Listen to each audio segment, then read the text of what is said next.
Welcome to Falcon computer academy.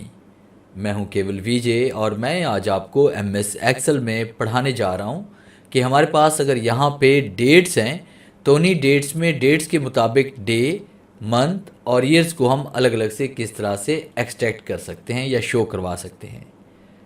छोटा सा lecture है मगर इसमें कुछ नया सीखने को आपको मिलेगा। तो सबसे पहले हमने क्या करना है कि इस तरह से आपने एक टेबल क्रिएट कर लेना है और उसके बाद आपने ये जो टेबल आपने क्रिएट किया इसमें आपने डेट्स इस तरह से आपने राइट कर लेनी और ऊपर आपने डे, मंथ और ईयर इस तरह से टाइप कर लेना है। फिर तमाम डाटा को आप सिलेक्ट करेंगे और सिलेक्ट करने के बाद आपने इसी डाटा को यहाँ से कॉपी और पेस्ट भी आप कर सकते हैं। जैसे मैंने कंट्रोल सी कर लिया और यहाँ पे इन तमाम सेल्स को सिलेक्ट करके इसी में कंट्रोल वी आप पेस्ट कर लें ताकि सेम डेट आपकी यहाँ पे पेस्ट हो जाए। फिर स्केप का इस्तेमाल करेंगे ताकि सिलेक्शन यहाँ से रिमूव हो जाए। अब आपने सबसे पहले यहाँ पे डेज़ को शो करवाना है तो बड़ी आसानी के साथ आप इसे करवा सकते हैं। फॉर्मूला भी यहाँ पे यूज़ कर सकते हैं पर फॉर्मूला आपको अलग से राइट करना पड़ेगा। तो हम इसी को यहाँ से कन्वर्ट कर देते हैं। तो आपने डाटा को सिलेक्ट किया, सिलेक्ट करने के बाद कीबोर्ड से कंट्रोल 1 प्रेस करेंगे और उसके बाद आपने कस्टम पे क्लिक करना है। कस्टम पे क्लिक करने के बाद आपने यहाँ ऊपर आना है और यहाँ पे देखिए हमने सबसे पहले डे मालूम करना है तो 4 मरतबा आपने डी डी डी और डी टाइप करना है।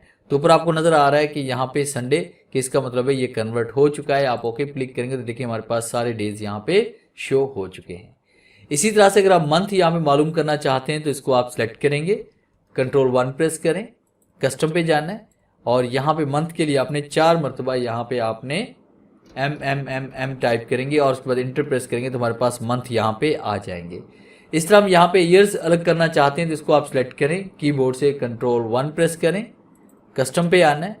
उसके बाद फिर आपने यहाँ पे 4 मरतबा आपने वाई टाइप करना है और ओके क्लिक करेंगे तो आपके पास देखिए यहाँ पे ईयर्स भी शो हो चुके हैं। तो इस तरह से आप किसी भी डेट में से डे, मंथ और ईयर्स को अलग अलग से एक्सट्रैक्ट कर सकते हैं। तो ये था मेरा आज का लेक्चर। उम्मीद है आज इस लेक्चर में ज़रूर कुछ नया सीखने को मिला होगा। वीडियो अच्छी लगी है तो इसे लाइक कीजिए और अपने दोस्तों के साथ शेयर कीजिए। मिलते हैं हम नेक्स्ट लेक्चर में, तब तक के लिए गुड बाय।